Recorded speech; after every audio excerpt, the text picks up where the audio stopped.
Check 1, 2. Go! Curious about real estate? Yes! Then you've come to the right place. Get the knowledge you need. Get over the fear and get started.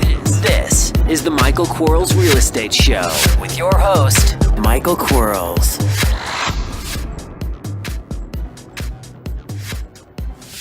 Hello, everybody. Michael Quarles with podcast 149. Which means my next podcast is podcast number 150. And we've got some an exciting announcement tomorrow on podcast 150. So be prepared. It's going to be fun. And if there's a podcast to listen to, it would be podcast 150. Today, though, we're going to have a good podcast. We've got 5 questions sent in by real estate investors who had a question. I'm going to try my best to answer it. And remember, if you have a question, send it to support@bsffacademy.com. Here we go. Question number 1. In my region, sales prices crashed around 2008 by roughly 25%. Well, you should have seen them in my region. We had major price increases over 2012 and 2013, and it's still growing. Prices are not at the 2008 levels yet, but they're still increasing. In your opinion, do you think prices will come back to that level again? Absolutely. I see it all across the country.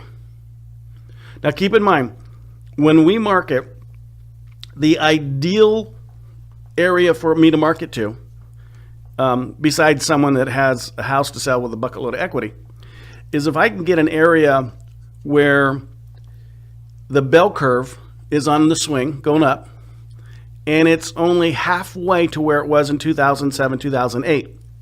I love that market because I know there's a lot of potential in that market. Not so excited about the markets that are right there or even above 2007, 2008.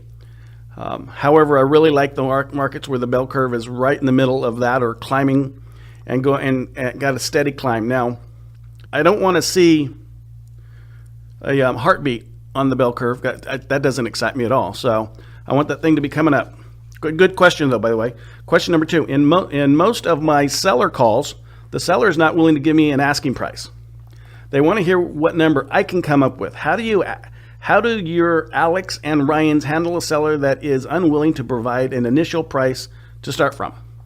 I think it's real simple. We just let them know that the seller isn't motivated, and we appreciate your call. And when you do have a price and you're ready to sell your house, please give us a call, and we'll come out and buy your house kind of thing. So we can't make someone do anything. You just can't. Think about it like this. They're holding a string, you're holding a string. The other end of the string. If you pushed on that string, nothing's going to happen because the string doesn't work that way. If you pull on the string, something's going to happen. Either the string's going to break or they're going to come along with you. Okay? So rather than breaking the string, I'm going to push on the string and just let them know, hey, you're not ready yet. When you're ready, call us back. Think about that analogy a little bit because I think we all get into the rut of we're trying to pull too hard on someone and we break that relationship. It's easier to just push in, relax the relationship until it's time to have that relationship. And in this case, when the seller's ready to name a price. Okay? We're going to follow up with them 15, 30, 60, 90. We're going to send them 29 emails. We're going to send them a bunch of text messages. I mean, they're going to be in our funnel. They called us. We know they have interest in selling a house. They're just not 100% interested yet. So don't pull that string and break that relationship. Push on that string. Give it some lax in the middle, and just, save it for another day. Great question. Thanks for listening to Buy, Sell, Fix, Flip. We'll be right back. Are you running out of leads? It's time you tried Yellow Letters at yellowletters.com. Get motivated seller leads through Yellow Letters, postcards, zip letters, typed professional letters, greeting cards, door hangers, and business cards. Yellow Letters is a full-service marketing company created with your success in mind. Get the personal attention you need to get your direct mail campaign started and get in touch at yellowletters.com. And we are back in 3, 2, 1. Question number 3. I'm from Seattle, and since our market is still strong, people think they can get top dollar price regardless of the condition of the property. How do you approach each market, especially those that are very strong and the seller seems to be unrealistic on price? Obviously, deals are being done in those areas, but do you do anything different to gather the seller's attention? Yes, I do. I do more marketing. It's all about marketing. If you're in an area that has a lot of our peer group or benchmarks, then you have to stand out. The way you stand out is do more marketing.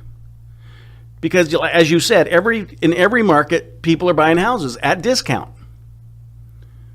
Well, if that's the case, and it's proven, I know it's the case, then you have to do more marketing. You have to be the guerrilla investor that people go to. They have to know you're there to go to. So send more marketing. I know it costs money. And here's how you can do it.